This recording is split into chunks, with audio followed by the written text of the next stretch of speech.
I am Hariprasath. I have done my data science and GenAI program from Qtree Technology Coimbatore, and I have done a project in data visualization.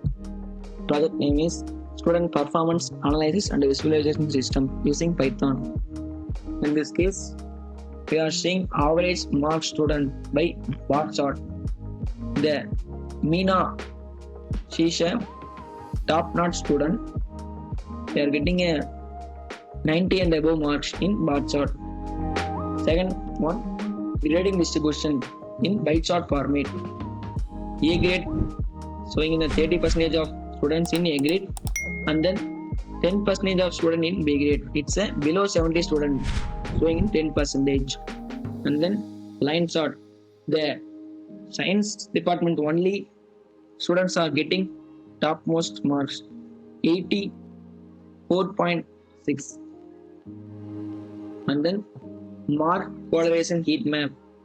In the mark correlation heat map, the column and the row, it's a same kind of marks and total and average. So calculated in heat map format. And then we are showing a student marks.